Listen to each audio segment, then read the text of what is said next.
She keeps staring at me with those amber eyes, like she's trying to tell me something I'm not quite ready to hear.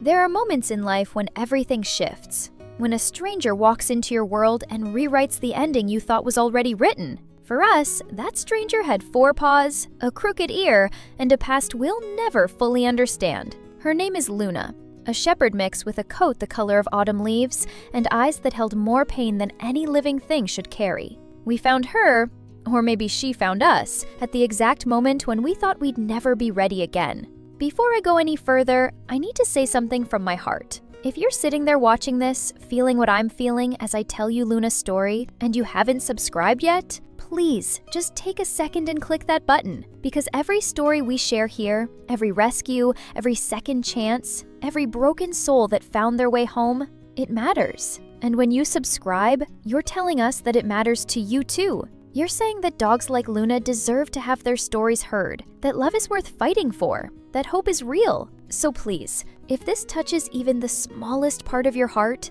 subscribe. Be part of this journey with us. Because we're not just sharing stories, we're changing lives, one video at a time. Now, let me take you back to where it all began. You see, we just said goodbye to our first dog, Bailey. He was our shadow, our comfort, our constant.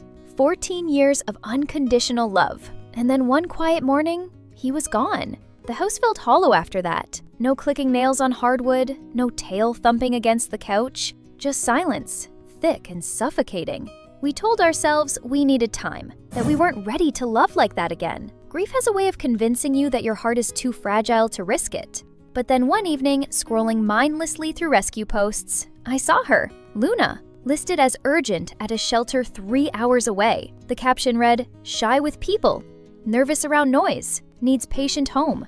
Most people would have kept scrolling, but something about her stopped me cold. I showed my husband. He didn't say anything at first, just stared at the screen.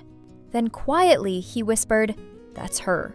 We drove 3 hours the next day. The shelter was loud, chaotic, overwhelming, dogs barking from every direction. But when we got to her kennel, Luna wasn't barking. She was pressed into the back corner, trembling, her ears flat, her body language screaming, "Please don't hurt me." The worker opened the gate. Luna didn't run to us, didn't wag her tail. She just watched, calculating, deciding if we were safe. I knelt down slowly, didn't reach for her, just sat there. My husband did the same. We waited, and after what felt like an eternity, she took one small step forward, then another, and then, so gently it almost broke me, she rested her head on my husband's knee. That was it. We were hers. The ride home was silent. Luna sat rigid in the back seat, eyes wide, panting. Every bump in the road made her flinch. Every truck that passed sent her into a panic. It was clear. This girl had seen things, been through things we could only guess at. The first week was the hardest. She wouldn't eat unless we left the room, wouldn't sleep unless the lights were on. She'd pace the house at night, checking windows, checking doors, like she was waiting for someone to come take it all away. My husband spent hours just sitting on the floor with her, not petting her, not talking, just being, building trust one quiet moment at a time. And slowly, so slowly, she started to soften. She'd rest her chin on his foot, then his lap. Then one night, she crawled onto the couch next to him and fell asleep.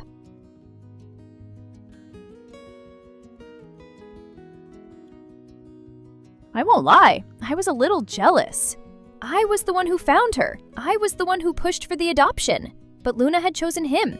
And honestly, watching their bond form was one of the most beautiful things I've ever witnessed. But here's the thing about Luna. She didn't forget about me, she just showed love differently. While my husband got the cuddles, I got the soft nose nudges when I was cooking, the gentle lean against my leg when I was folding laundry, the way she'd follow me from room to room, not asking for attention, just staying close. Her way of saying, "I see you, and I'm here." We have 2 other dogs now. Max, our old grumpy lab who was not thrilled about Luna's arrival, and Pepper, a tiny terrier mix who thinks she runs the house. Spoiler, she does. And then there's Luna, the tall, golden red shepherd who doesn't quite understand how to play fetch, but will guard the front window like her life depends on it.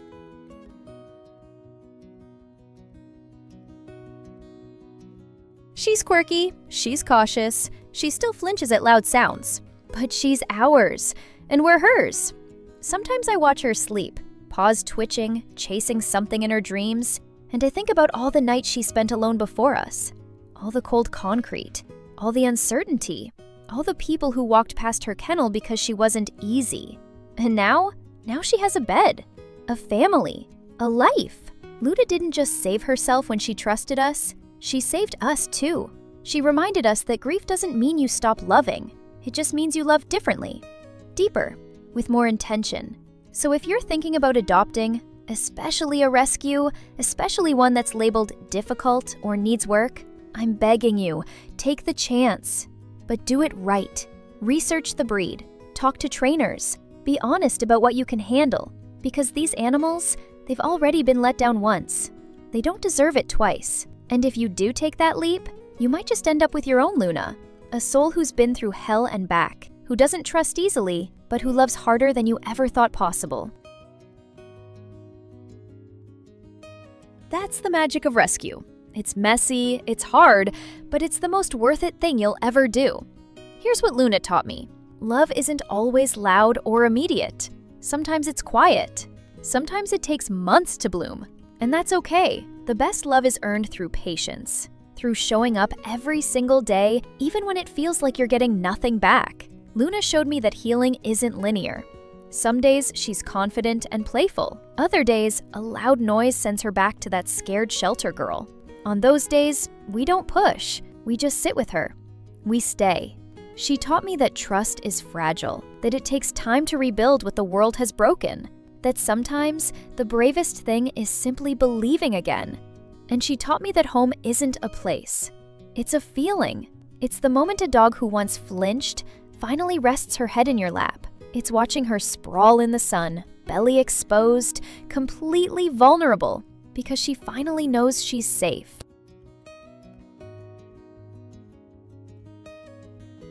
Every rescue has a story. And somewhere out there, there's another Luna sitting in a kennel, wondering if today's the day someone sees past the fear and the labels. Maybe that someone is you. Maybe you're the one who'll drive hours on a Saturday, who'll sit on a cold shelter floor and wait, who'll bring home a trembling soul and show them what love really looks like. Because rescue isn't about saving them. It's about letting them save you. Thanks for being here, for listening to Luna's story. And if this touched you, leave a comment and tell us, what's the one thing your rescue dog taught you about love?